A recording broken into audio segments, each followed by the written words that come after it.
Supreme court के अक़लियती bench के फैसले से आईनी बहरान पैदा होने का खदशा है। वफाकी वज़ीर आसम नसीर तारड़ का कहना है कि वफाकी काबीना ने सुप्रीम कोर्ट के फैसले पर तहफ़्फ़ुज़ात का इजहार किया। वफाकी काबीना की राय थी कि अक्सरियती फैसले को अक़लियती फैसले में न बदला जाए। हुकूमत समझती है इस अहम मामले पर फुल कोर्ट फैसला देता तो बेहतर था। अदालत और हुकूमत में टकराव अच्छी बात नहीं।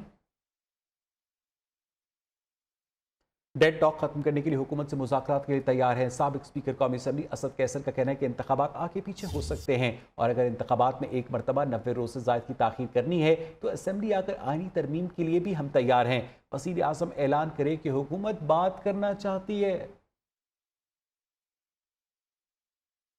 कहीं इस ऑफर के पीछे सितंबर की तब्दीलियां तो नहीं। ख्वाजा आसिफ ने खदशा जाहिर कर दिया। असद कैसर के बयान पर रद्द-ए-अमल देते हुए कहा, इमरान खान के सियासी मौक़िफ़ की तब्दीली का रिकॉर्ड मुज़ाकरात में सबसे बड़ी रुकावट है। बतौर स्पीकर असद कैसर मुख्तलिफ मामलात पर ऐवान की कार्रवाई से मुतालिक इमरान की कमिटमेंट देते थे, बाद में वज़ीर आज़म की जिद का बहाना बनाकर माजरत कर लेते थे। सुप्रीम कोर्ट का फैसला, हुकूमती इत्तेहादी जमातें आज फिर सर जोड़ेंगी। हुकूमत और इत्तेहादी जमातों की जानिब से तमाम कानूनी और आइनी ऑप्शन खुले रखे जाएंगे। सुप्रीम कोर्ट के फैसले को मुस्तरद करने की तौसीक कौमी असम्बली से करवाने का फैसला, 3 रुकनी बेंच के फैसले के खिलाफ पार्लियामेंट में करारदाद आज पेश की जाएगी। वज़ीर आज़म की ज़ेर सदारत इत्तेहादियों के इजलास की अंदरूनी कहानी सामने आ गई। हर हाल में साथ डट कर खड़े हैं। इत्तेहादियों की शहबाज शरीफ को यकीन दहानी, नवाज शरीफ और मौलाना फजल रहमान की इंतहाई इक़दाम के लिए डट जाने की तजवीज़। चीफ जस्टिस समेत 3 जजेस के खिलाफ मिसकंडक्ट पर रेफरेंस दायर करने पर गौर। नए बिल पर सदर ममलिकत के दस्तखत न करने पर ज्वाइंट सेशन से मंजूर करवाने का फैसला। हुकूमती इत्तेहाद का सरबराही इजलास आज फिर होगा जिसमें अहम फैसलों का इम्कान है।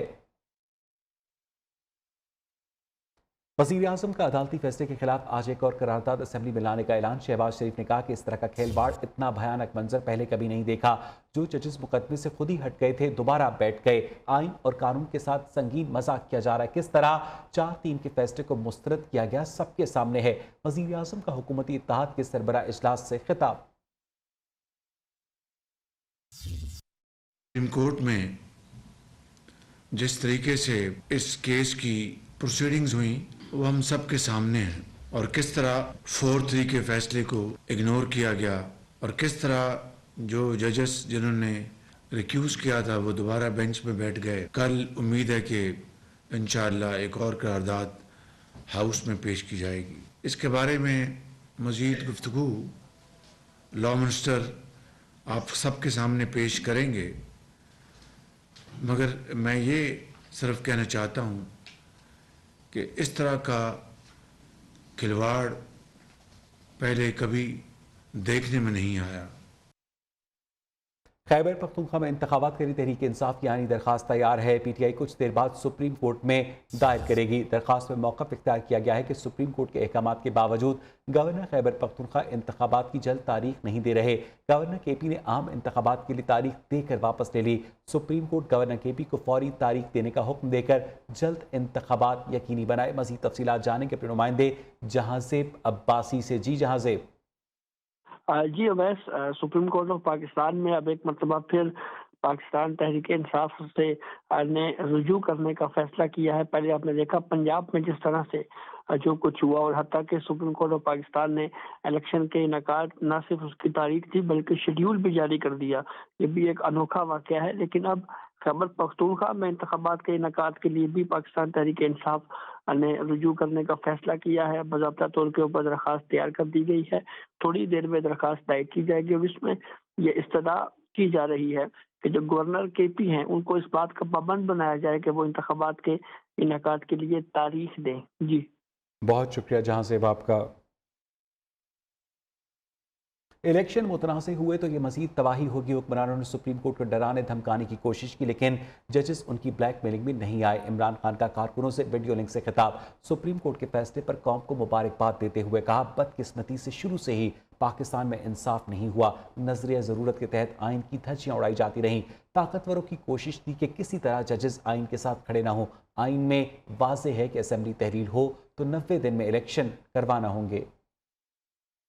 हमारे मुल्क में इंसाफ हुआ ही नहीं शुरू से, क्योंकि उस फैसले ने नजरिया ज़रूरत को सामने ला के एक पाकिस्तान का जो आइन है उसकी धज्जियां उड़ा दी। जिस तरह के हमारे जजेस साहिबान के ऊपर इन्होंने हर किस्म का हरबा इस्तेमाल किया, उनको डराया, धमकाया, ब्लैकमेल करने की कोशिश की, फैमिलीज को बुरा भला कहा, सिर्फ एक मकसद से कि किसी तरह वो भी ताकतवर का साथ दे दें, कि किसी तरह वो खौफजदा हो जाएं और वो जो पाकिस्तान का आइन है उसके साथ ना खड़े हों। जैसे ही असेंबलीज डिसॉल्व होंगी, 90 दिन में इलेक्शंस होने हैं।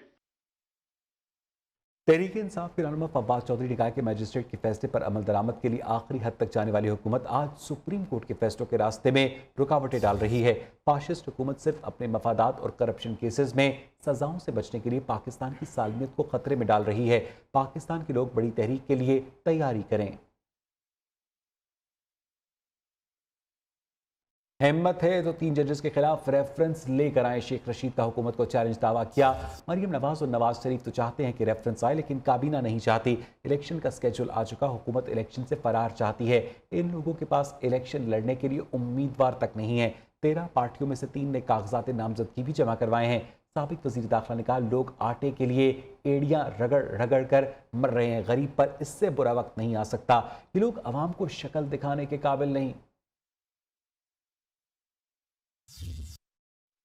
ये कह रहे हैं डॉलर 500 रुपए का हो जाएगा, इमरजेंसी लग जाएगी, मार्शल लग जाएगा, जो कुछ भी लगेगा इंशाअल्लाह ताला इन शरीफों, जरदारियों और फजलुर रहमान पे लगेगा। गरीब पर इससे बुरा वक्त नहीं आ सकता जो आया हुआ है। इलेक्शन के शेड्यूल के आने के बाद अब ये कह रहे हैं हिम्मत है। अगर हिम्मत है, अगर कलेजा नहीं फटना तो रेफरेंस लाओ 3 जजों के खिलाफ। ये सिर्फ मरियम साहबा और नवाज शरीफ चाहते हैं कि रेफरेंस आए, सारी पार्टी रेफरेंस नहीं चाहती। नून लीग की कायद नवाज शरीफ के दौरा सऊदी अरब का स्केड्यूल सामने आ गया है। नवाज शरीफ 11 अप्रैल को फैमिली के हमरा जद्दा पहुंचेंगे। रमज़ान का आखिरी अशरा सऊदी अरब में गुजारेंगे। नवाज शरीफ 3 दिन मक्का और जद्दा में क़याम करेंगे। 15 अप्रैल को मदीना मुनव्वरा में रोज़ा रसूल पर हाज़िरी के बाद पाकिस्तानियों से मुलाकात करेंगे। सराय के मुताबिक मरियम नवाज लीगी रहनुमाओं के हमरा लाहौर से जद्दा पहुंचेंगी। सऊदी शाही हुक्काम ने नवाज शरीफ और वज़ीर आज़म शहबाज शरीफ को उम्रे के लिए मदऊ किया है। सऊदी अरब पाकिस्तान को $2 अरब देगा। IMF ने तस्दीक कर दी। सऊदी अरब से डिपॉजिट्स की सूरत में इजाफी $2 अरब मिलने के इम्कानात के बाद पाकिस्तान को अब मुत्तहिदा अरब अमारात से मज़ीद $1 अरब मिलने के हवाले से जवाब का इंतज़ार है, ताकि IMF के साथ स्टाफ लेवल का मुआहिदा किया जा सके। आपको अपडेट करें कि सऊदी अरब पाकिस्तान को $2 अरब देगा। IMF ने तस्दीक कर दी। सऊदी अरब से डिपॉजिट्स की सूरत में इजाफी $2 अरब मिलने के इम्कानात के बाद पाकिस्तान को अब मुत्तहिदा अरब अमारात से मज़ीद $1 अरब मिलने के हवाले से जवाब का भी इंतज़ार है। इंटरबैंक में रुपए के मुकाबले में डॉलर की कदर में कमी हुई है। कारोबार के दौरान डॉलर ₹1.35 सस्ता हो गया। इंटरबैंक में डॉलर ₹286.59 पर ट्रेड कर रहा है। पाकिस्तान स्टॉक मार्केट में मस्बत रुझान देखा जा रहा है। आपको अपडेट करें कि इंटरबैंक में रुपए के मुकाबले में डॉलर की कदर में कमी हुई है। कारोबार के दौरान डॉलर ₹1.35 सस्ता हो गया।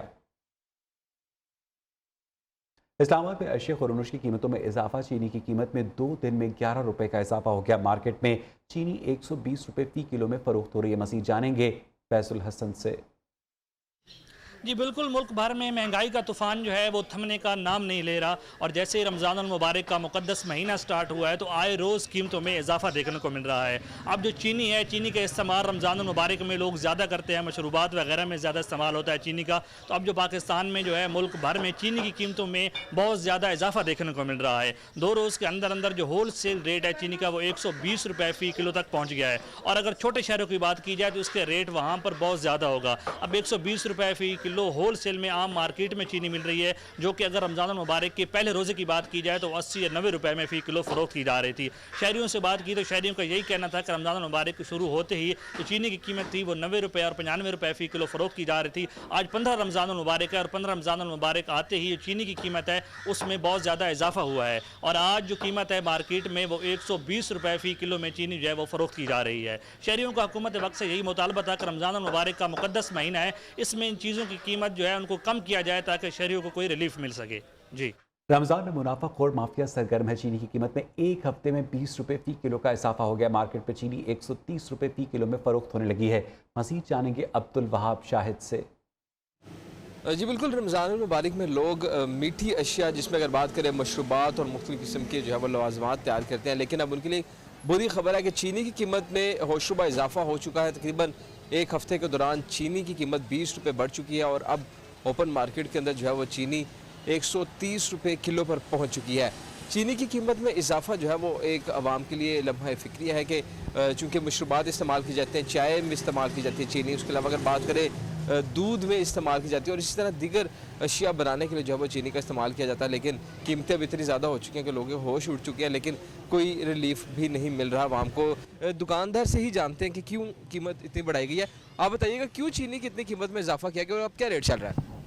हमारे तो ज़हन गुमान में भी था कि इतना रेट बढ़ जाएगा, लेकिन अचानक ही इन्होंने जनाब अली ना तकरीबन 5,000 रुपये थैले के पीछे फ़र्क डल गया है। तो हम खुद परेशान है कि ये क्या मसला बन गया है।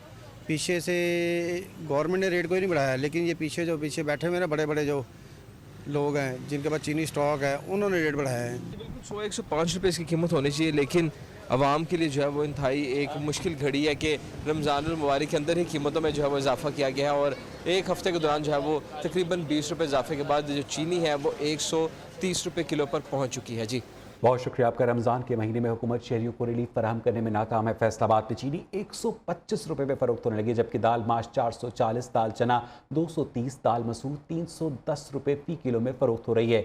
शहरी परेशान है। मजीद बताएंगे साजिद खान। जी बिल्कुल, संती शहर में भी आधा रमज़ान गुजरने के बावजूद महंगाई का जिन काबू ना किया जा सका। अगर दाल चने की बात की जाए तो दाल चना 120 रुपये, इसी तरह दाल मसूर की बात की जाए तो वो 280 रुपये में, दाल माश जो है 440 रुपये में, जबकि चीनी जो है ओपन मार्केट के अंदर 125 से 130 रुपये में बिक रही है, जबकि ओपन यूटिलिटी स्टोर के अंदर 91 रुपये में बिक रही है। मेरे साथ शहरी मौजूद, उनसे पूछते हैं कि महंगाई इस हद तक बढ़ चुकी है कि आधा रमज़ान गुजर गया, लेकिन गवर्नमेंट के दावे सिर्फ दावों तक ही महदूद रह गए हैं कि महंगाई को कंट्रोल कर सकी गवर्नमेंट। सर हमें चाहिए ये हर शय सस्ती हो। ये चीनी दुकानों पर 125 रुपये मिल रही है, 125 रुपये। ये हर शय सस्ती हो। हमें आटा सस्ता चाहिए, पेट्रोल सस्ता हो। अपने शहरी की बात सुन, उनका कहना है कि आम शहरी जो है महंगाई के हाथों बुरी तरह पिस रहे हैं। ना तो किसी को आटा मिल रहा, ना ही चीनी दाल मिल रही है। अगर दिहाड़ीदार तबका अपने घर की ज़रूरतें पूरी करता है तो दाल खाने के जो उसके पास है पैसे वो भी नहीं होते। गोश्त खाना तो दूर की बात, मुर्गी का गोश्त अगर बात की जाए तो वो 510 रुपये में है, जबकि बड़ा गोश्त जो है गाय और भैंस का गोश्त है वो 600 से ज़ायद में बिक रहा है। शहरी को कहना है कि हुकूमत के जो बुलंदबाग दावे थे कि महंगाई को कंट्रोल किया जाएगा, चीज़ों को सस्ती किया जाएगा, लेकिन इसके बावजूद अगर ओपन मार्केट में देखा जाए तो जो महंगी चीज़ें हैं वो आम शहरियों की पहुँच से बाहर होती जा रही हैं। जबकि दूसरी तरफ गवर्नमेंट की जानब से सस्ती चीज़ें फराहम करने के लिए सस्ते बाज़ार भी, रमज़ान बाज़ार भी 3 कैंप किए गए हैं, लेकिन इनके बावजूद अगर देखा जाए तो वहाँ भी चीज़ें जो है वो महंगी मिल रही हैं। जी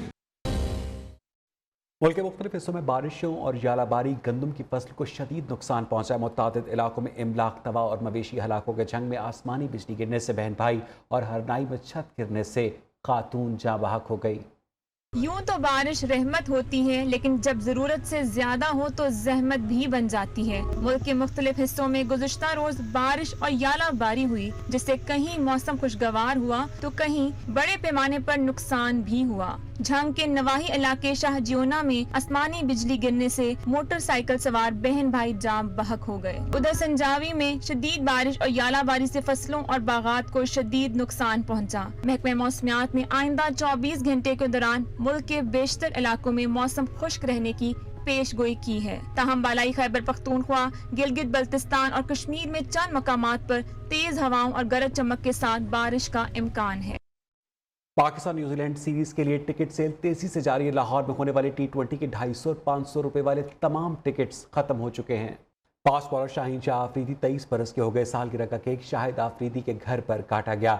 शाहीन आफरीदी ने अपनी 23वीं सालगिरह ससुराल में मनाई। शाहिद आफरीदी ने शाहीन की सालगिरह की तस्वीर सोशल मीडिया पर अपलोड करके उनको मुबारकबाद पेश की। सुसर जी ने लिखा, सालगिरह मुबारक हो, हमेशा खुश रहो। इसके साथ ही 12 बजे के बुलेटिन में इतना ही। मजीद खबरों अपडेट्स के लिए देखते रहिए न्यूज़।